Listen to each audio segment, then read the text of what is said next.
Lieutenant Jack Martinez checked his medical supplies one last time before the shuttle departed.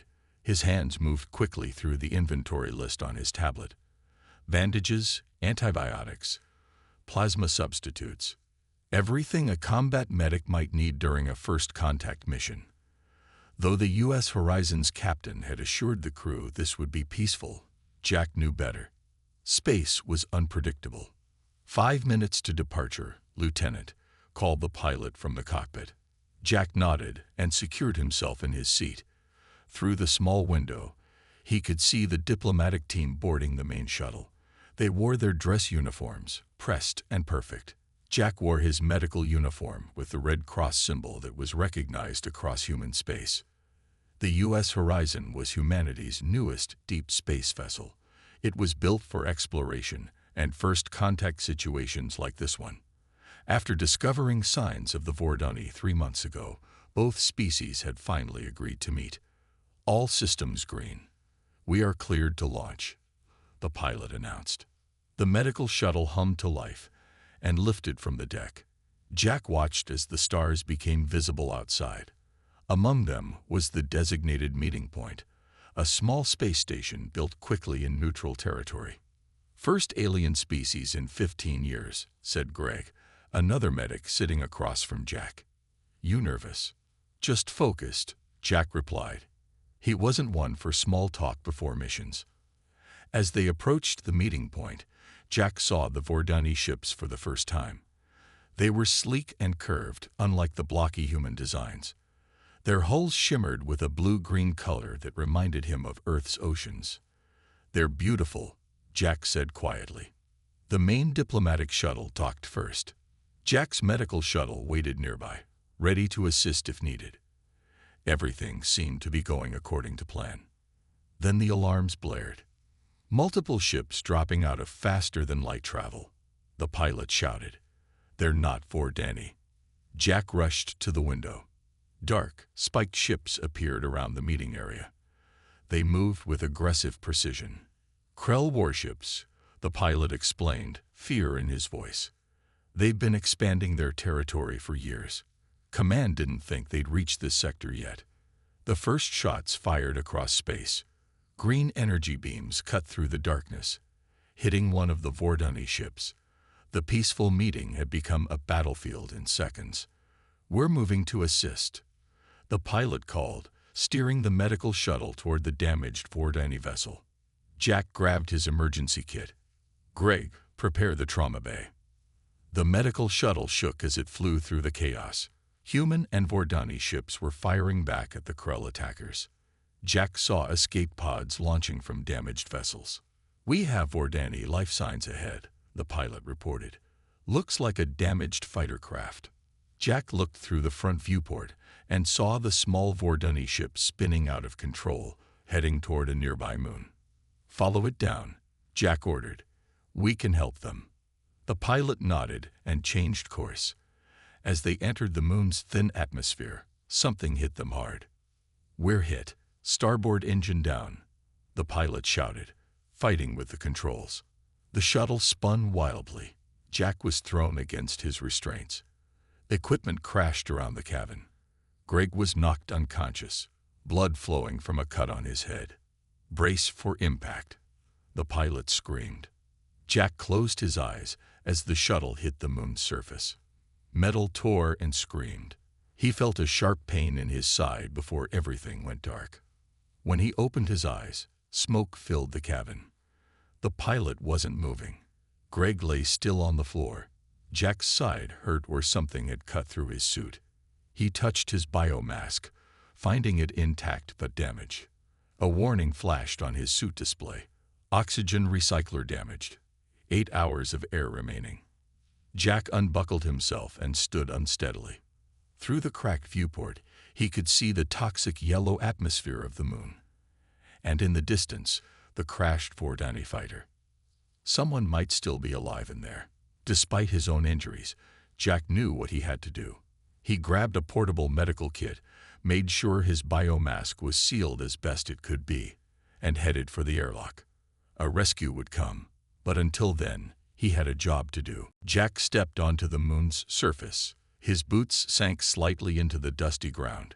Each breath felt harder than normal. The damage to his suit's oxygen recycler was worse than he first thought. The display now showed 7 hours of air remaining. He moved carefully toward the crashed Vordani fighter. The yellow fog made it hard to see more than 20 feet ahead.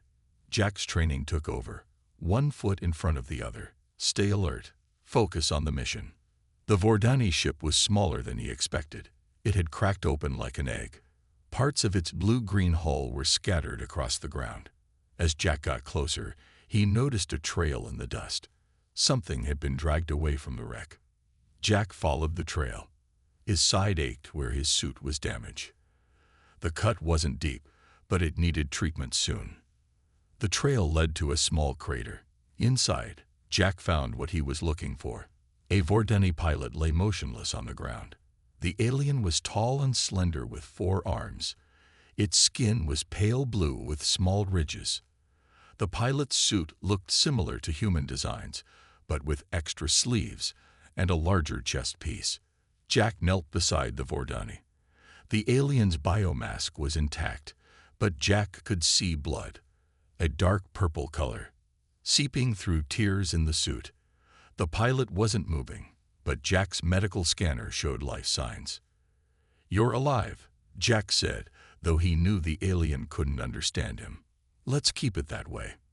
Jack opened his medical kit and pulled out a universal translator device. It wasn't perfect for new species, but it might help later if the pilot woke up. He placed it near the Vordani's head.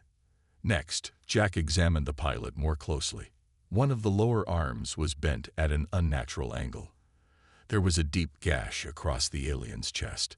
Jack applied a special sealing gel that worked on most organic materials. It would stop the bleeding until proper medical care was available. Setting the broken arm would have to wait. Jack needed shelter first. His scanner showed dangerous weather patterns forming in the atmosphere above them. The toxic yellow clouds were getting darker. Jack looked around and spotted a rock formation about 100 yards away. It might offer protection from the coming storm. "We need to move," he said to the unconscious alien. Jack carefully lifted the Vordani. The alien was lighter than a human of similar size, but with the 4 arms, it was awkward to carry. Jack's side burned with pain as he began walking toward the rocks. The wind picked up, blowing yellow dust into the air. Jack's mask filters worked harder. His oxygen level dropped a little faster. 6 hours and 40 minutes left. By the time they reached the rock formation, Jack was breathing heavily. He found a small cave-like opening and gently placed the Vordani inside. The space was just large enough for both of them. Jack sat down to catch his breath. Outside, the storm grew stronger. Yellow dust swirled past the cave entrance. Jack checked his medical scanner again. The Vordani's vital signs were stable but weak. Jack noticed something interesting on the readings. The alien breathed a similar oxygen mixture to humans, but needed a different pressure. As Jack studied the readings, the Vordani stirred. Its 4 limbs twitched. The large, almond-shaped eyes behind the biomask remained closed, but Jack could see rapid movement beneath the lids. Jack reached for the translator and turned it on. He didn't know if the alien would understand him, but he had to try. "I'm Lieutenant Jack Martinez," he said slowly. "Human. Medical officer. I'm here to help you." The translator made a series of clicks and humming sounds. The Vordani didn't respond. Jack checked his oxygen level again. 6 hours and 20 minutes. Not enough time for rescue, he thought. Not if they had to fight off the Krell first. Jack unpacked more medical supplies. He would treat the Vordani's wounds as best he could while waiting for the storm to pass. Then they would need to find a way to call for help. As he worked, Jack felt his suit's recycler struggle more. He didn't mention this when the Vordani's eyes finally began to open. The Vordani's eyes opened fully. They were large with no whites, just deep purple irises that seemed to shift color in the dim light. The alien jerked back when it saw Jack, then winced in pain. "Easy," Jack said, raising his hands to show he meant no harm. "Your ship crashed. Mine too. I'm trying to help." The translator hummed and made a series of musical notes. The Vordani tilted its head, listening. Then it spoke. The sounds were like water flowing over rocks, musical and complex. The translator processed for a moment.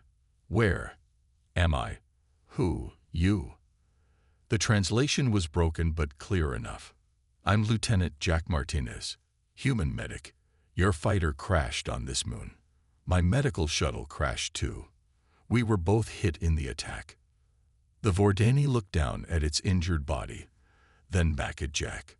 You helped me. Jack nodded. Yes, you have a broken arm and some cuts. I've treated what I can. The alien seemed to consider this. Why? Jack smiled behind his mask.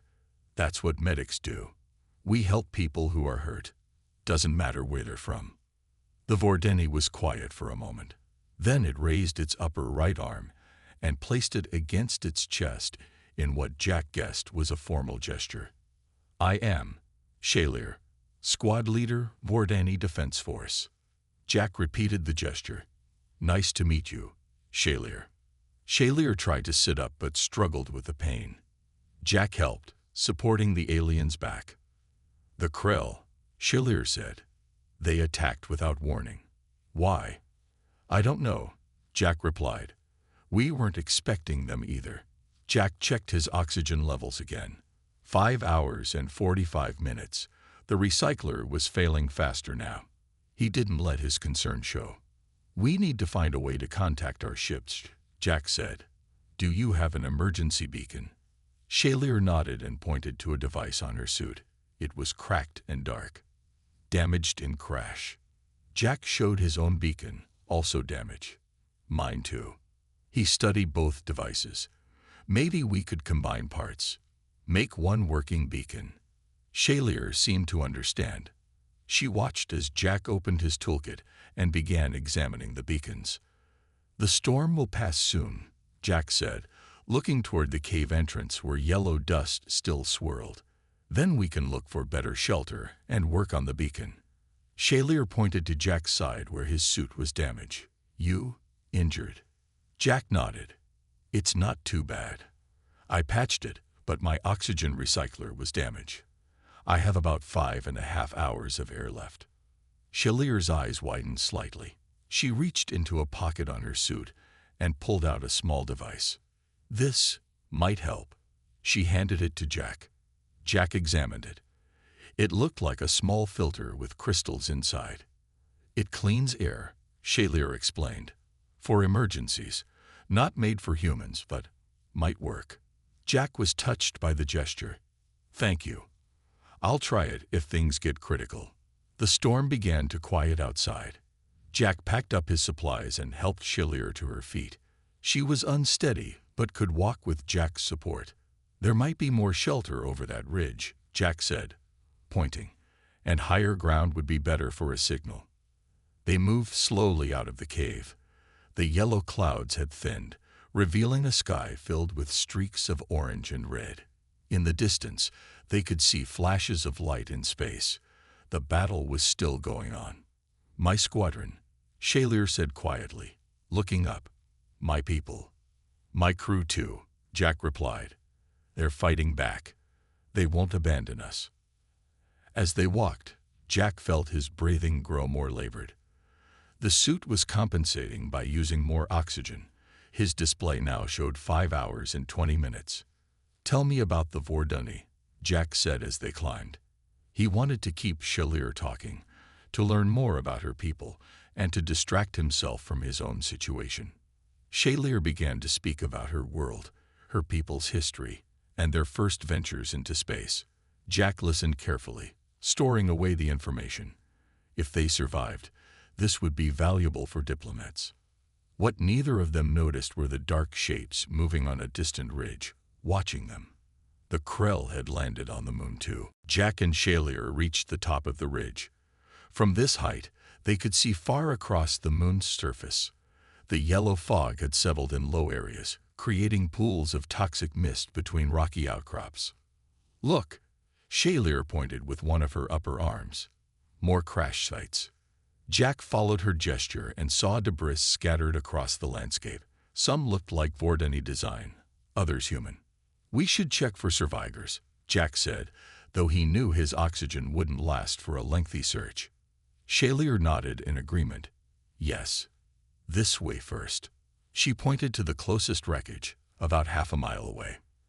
As they began to move down the ridge, Jack's suit beeped a warning. His oxygen level had dropped below 5 hours. The recycler was failing faster than expected. "We need to hurry," Jack said, trying to hide his concern.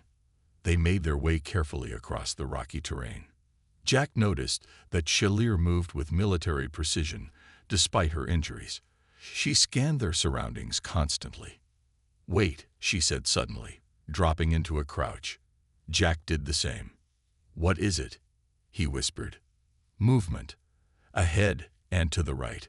Shalier's voice was tense. Jack squinted through his mask. At first, he saw nothing. Then he spotted them. Dark shapes moving between the rocks.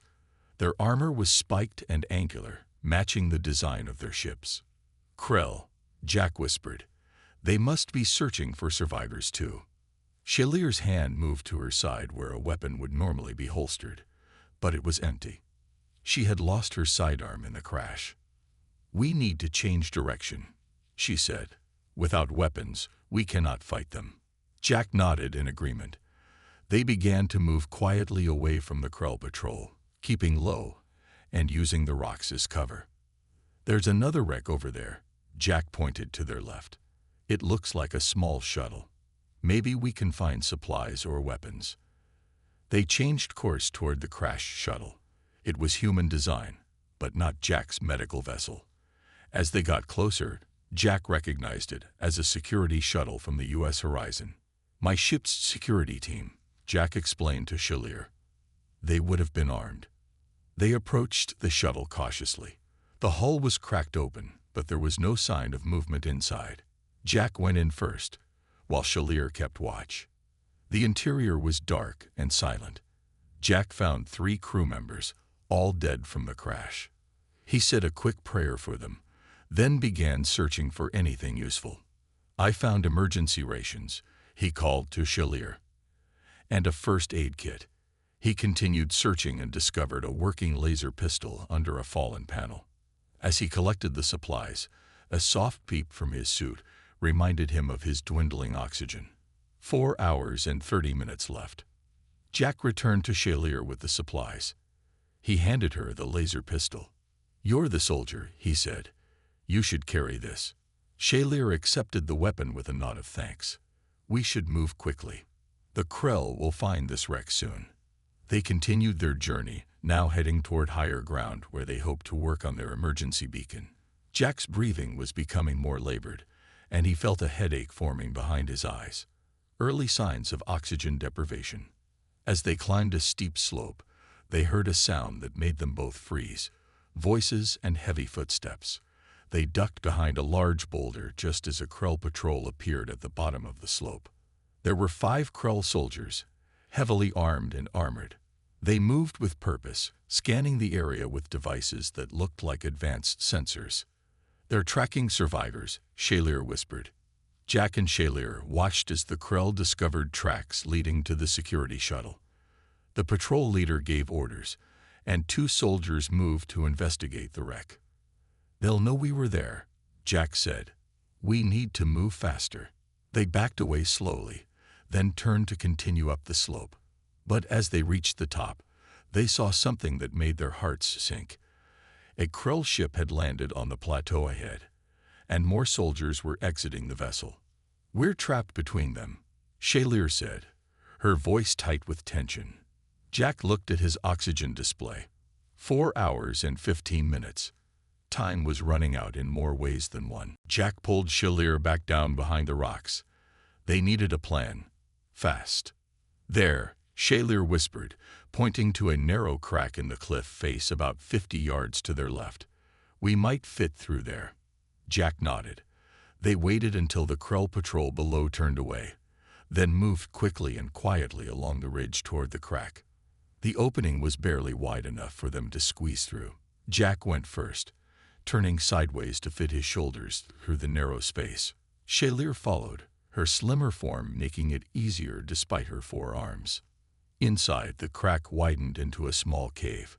Dim light filtered through from above where the ceiling had small holes. The air was still and stale. "We should be safe here for a while," Jack said, sitting down heavily. His breathing was becoming more difficult. The display on his suit now read 3 hours and 50 minutes of oxygen remaining. Shaleer examined the cave carefully. "This goes deeper," she said, pointing to a dark tunnel at the back.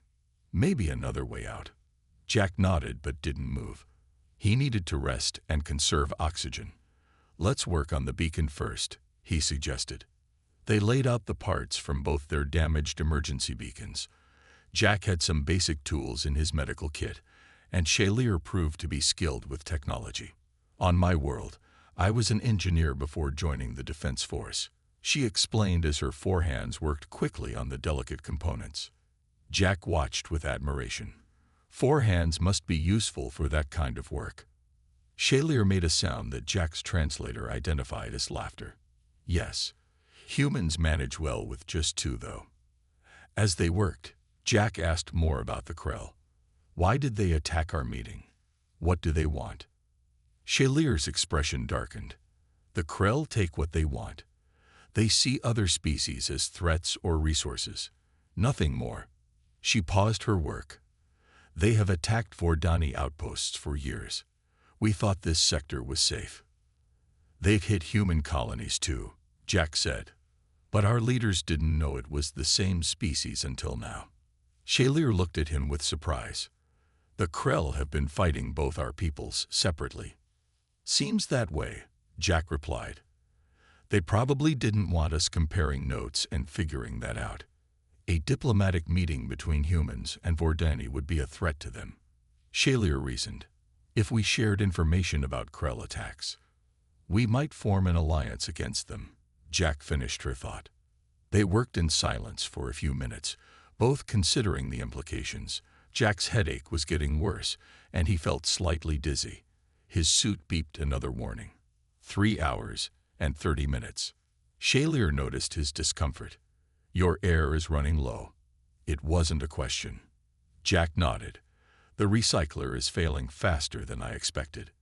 Shaleer held up the crystal device she had offered earlier. "This might help. It's meant for our suits, but the chemical process should work for yours too." Jack examined it. "How does it connect?" Shaleer showed him how to attach it to his suit's air system. It wasn't a perfect fit, but Jack managed to secure it. "It might buy you some more time," Shaleer said. "Not much, but some." "Thank you," Jack said sincerely. The Vordani crystal seemed to help a little. Jack's next breath came easier, and his display showed a slight increase in his oxygen levels, now back to 3 hours and 45 minutes. They returned to working on the beacon. After another 20 minutes, Shaleer held up the combined device. "I think this will work," she said. "But we need to be higher up, away from the rock. The signal won't penetrate these minerals." Just then, they heard sounds from outside, the heavy footsteps of Krell soldiers and their guttural voices. "They're tracking us," Shaleer whispered. Jack pointed to the tunnel at the back of the cave. "Let's see where this leads." They gathered their supplies quickly and moved into the darkness. Jack activated a small light from his medical kit. The tunnel sloped downward, taking them deeper into the moon's surface. Neither of them spoke about what would happen if this was a dead end. The tunnel twisted and turned, taking Jack and Shaleer deeper into the moon's rocky interior. Jack's small light cast long shadows on the walls. Their footsteps echoed softly in the narrow passage. "The Krell won't fit through that crack easily," Jack said, trying to sound hopeful. "We might have lost them." Shaleer nodded, but kept looking back. "They are persistent hunters. We should keep moving." After about 10 minutes of walking, the tunnel began to widen. The ceiling rose higher above them. Soon they entered a large underground cavern. Jack's light couldn't reach the far walls. "This is amazing," he said, sweeping his light around. The beam reflected off crystal formations that sparkled like stars. The floor was smooth and level, unlike the rough tunnel. Shalier touched one of the crystal formations. These are similar to the ones in my air filter. They absorb toxins. Jack moved his light upward and noticed something strange. Look at the ceiling. Above them, a network of thin cracks allowed faint light to filter through. The entire cavern was lit with a soft, yellowish glow. Natural skylight, Shalier said. And these crystals must clean the air that comes in. Jack checked his suit readings. You're right. The air in here is still toxic to us, but much less than outside. He looked at his oxygen display, 3 hours and 20 minutes remaining. They explored the cavern and found what looked like an old campsite. There were stone circles for fires and crude tools carved from the local rock. Someone was here before, Jack said, examining the items. Shalier picked up one of the tools. This is Krell design, but very old. They must have explored this moon long ago, Jack guessed. As they moved deeper into the cavern, they discovered something even more interesting. A small Krell scout ship, partially buried in the rock. It must have crashed here, Jack said, long before our time. The ship was ancient and damaged, but parts of it looked intact. Shalier approached it cautiously. If we can power it up, we might access its systems, she said. Learn more about the Krell. Jack nodded. Or maybe use its communication system to boost our beacon. They worked together to clear debris from the ship's entrance. Inside, the ship was dark and dusty. Control panels lined the walls, covered in symbols Jack couldn't read. Shalier examined the panels with interest. I studied Krell technology. Some of this might still work. Jack watched as she used her forehands to manipulate the controls. After several attempts, a panel lit up with a dim red glow. I've accessed the emergency power, Shalier said with excitement. It's not much, but enough for basic systems. She pressed more buttons, and a screen flickered to life. Symbols scrolled across it as Shalier worked. Can you read any of it? Jack asked. Some, she replied. My people have been collecting Krell data for years. This is interesting. Jack moved closer to see what she was looking at. His headache was getting worse, and he felt slightly dizzy. His suit showed 3 hours of oxygen left. What does it say? He asked, trying to focus.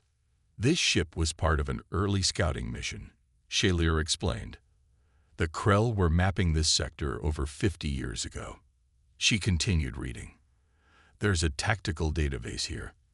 The Krell have been systematically conquering this region of space. First, they isolate potential allies from each other, then attack them separately. Jack leaned against the wall for support. So the attack on our meeting wasn't random. It was planned. Yes, Shalier nodded. And look at this. She brought up another screen showing a map of local space with various markers. These are all Krell bases, she said. Some in systems we thought were uninhabited. They'd been surrounding both our territories. Jack studied the map. If our people knew this, we could coordinate our defenses, Shalier finished. Maybe even push them back. Jack's suit beeped another warning. 2 hours and 45 minutes of oxygen left. The display was flashing red now. Shalier noticed. We need to use this ship's transmitter to boost our beacon. The signal will be much stronger. As they began to connect their beacon to the Krell ship's systems, they heard a sound from the tunnel they had used to enter the cavern. Heavy footsteps and harsh voices were growing louder. The Krell found us, Jack whispered. We need to hide. Jack and Shalier ducked behind the crashed Krell ship just as the first soldiers entered the cavern. Through a gap in the wreckage, they could see 3 Krell warriors moving cautiously into the open space, weapons raised. The Krell were even more intimidating up close. They stood 7 feet tall with thick gray skin that looked like armor. Their faces had no nose, just breathing slits, and their eyes were small and yellow. Each soldier carried what looked like a heavy rifle with glowing green energy cells. They're searching in a pattern, Shalier whispered. Military training. Jack nodded, trying to control his breathing. Every gasp wasted precious oxygen. His display now showed 2 hours and 30 minutes remaining. "We need to finish connecting the beacon," he whispered back. "It's our only chance." While keeping an eye on the Krull patrol, they continued their work inside the ship. Shalir's 4 hands moved quickly, connecting wires and adjusting settings. Jack handed her tools and components as needed. "Almost done," Shalir said quietly. "But we'll need to activate it from the main console. And that's in plain view." Jack peeked out again. 2 more Krell had joined the first 3. They were spreading out, examining the crystal formations and the old campsite. "They'll find us soon," Jack said. "We need a distraction." He reached into his medical kit and pulled out a small emergency flare. "This might work. I'll throw it to the far side of the cavern. When they go to investigate, you activate the beacon." Shalir looked concerned. "What about you?" "I'll circle around and meet you back here," Jack said, though he wasn't sure if he had the strength. His vision was starting to blur at the edges, a warning sign of oxygen deprivation. Before Shalir could object, Jack slipped away to the side of the ship. He waited until the Krell soldiers were looking away, then threw the flare with all his strength. It sparked to life in midair, casting bright red light across the cavern as it landed far from their position. The Krell reacted immediately, turning toward the light and moving in that direction. Jack nodded to Shalir, who rushed to the main console. As planned, Jack began to circle around the edge of the cavern, staying in the shadows. But he had only gone a few steps when his legs wobbled beneath him. He steadied himself against the wall, fighting to stay conscious. Shalir worked quickly at the console, her hands flying over the controls. The beacon came to life, its signal now boosted by the ship's transmitter. It would reach orbit easily, maybe even further. Jack tried to continue moving but fell to one knee. His suit was beeping urgently now. 2 hours of oxygen left, but his system was already struggling. The air mixture was getting thin. He saw Shalir finish with the beacon and look around for him. Their eyes met across the cavern. She started moving toward him, but froze as a Krell soldier turned and spotted her. The soldier raised its weapon and fired. Green energy blasted past Shalir, missing her by inches. She dove for cover as the other Krell turned and began firing as well. Jack pulled the laser pistol from his belt and fired at the Krell. His shot hit one in the shoulder, causing it to stumble back. This gave Shalir a chance to return fire with her own weapon. She was a much better shot, hitting 2 Krell squarely in the chest. But there were too many. Energy blasts hit the rocks around them, sending sharp fragments flying.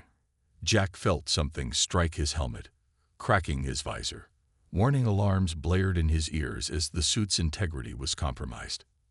Shalir fought her way toward Jack, firing precisely and moving with incredible speed despite her injuries.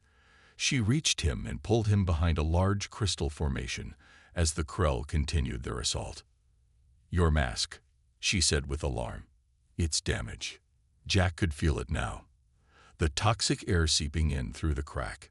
His throat burned, and his eyes watered. The suit was trying to compensate, but it was using oxygen faster than ever. The display now showed less than 1 hour remaining. "The beacon," Jack gasped. "Is it working?" Shalir nodded. "Signal is strong. If any ships are in orbit, they'll find us." A blast hit the crystal beside them, shattering it into 1,000 pieces. Shalir winced as a fragment struck her arm, tearing her suit. Yellow mist began to seep into her biomask. Jack saw the tear in Shalir's suit immediately. Yellow toxic gas was seeping into her mask. Her breathing became labored, and her eyes widened with panic.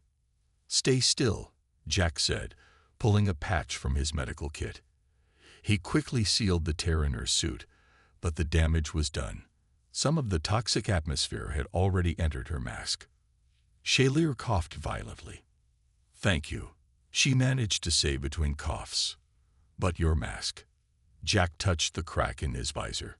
It was spreading slowly. His oxygen level showed 40 minutes remaining, but with the leak, it would be much less. The Krell were regrouping, moving to surround their position. There was no way out.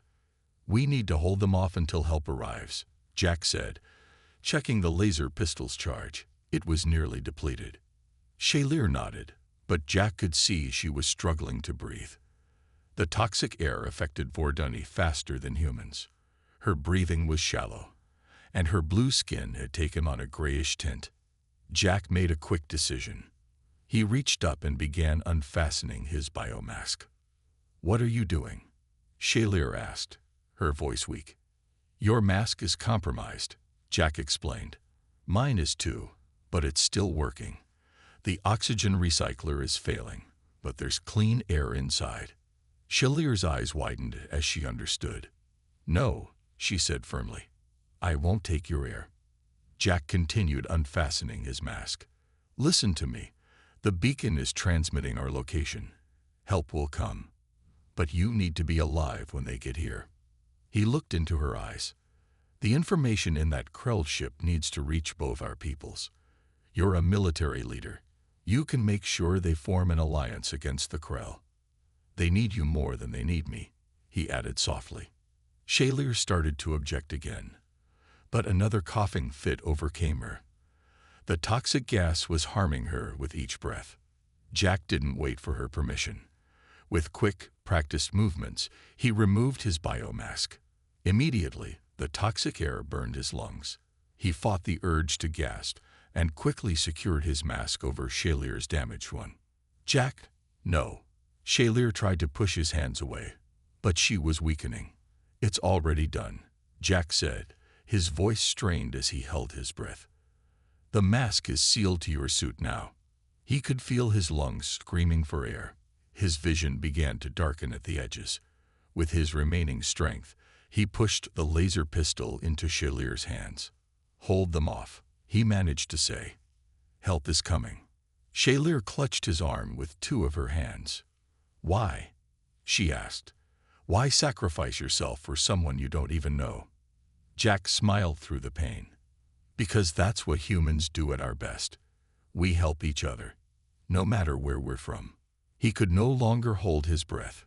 Jack took a shallow gasp, and the toxic air flooded his lungs. It burned like fire. He fell to his knees, still smiling at Shaylir. In the distance, they heard a new sound, the roar of engines. A bright light shone down from above, as the ceiling of the cavern was blasted open. "They found us," Shaylir said, looking up. Through his darkening vision, Jack saw ships descending into the cavern. They were both human and Vordani design, working together. The Krell scattered as weapons fire rained down on them. Jack fell to his side. Shaylir caught him, cradling his body with all four arms. "Stay with me," she pleaded. "Help is here." But Jack could no longer hear her. His vision faded completely as the rescue team landed nearby. His last thought was of home, the blue skies of Earth he would never see again. 6 months later, Shaylir stood before a memorial on a hillside overlooking the ocean. It was Jack's hometown on Earth. The simple stone marker bore his name and the words, "He gave his final breath to someone he didn't know and taught two worlds how to breathe together." Beside her stood a woman who looked a little like Jack, his sister Karen. "He would be proud," Karen said, looking at the sky where a joint human-Vordani fleet was visible. "The alliance is working." Shaylir placed all four of her hands on the stone. In Vordani tradition, we say a life given freely for another creates a bond that lasts forever. "Our peoples will never forget what he did," she added. "His sacrifice saved more than just my life." Above them, ships from two worlds patrolled peacefully side by side. The first line of defense against the Krell, and a living testament to a medic who had given his last breath for a future he would never see.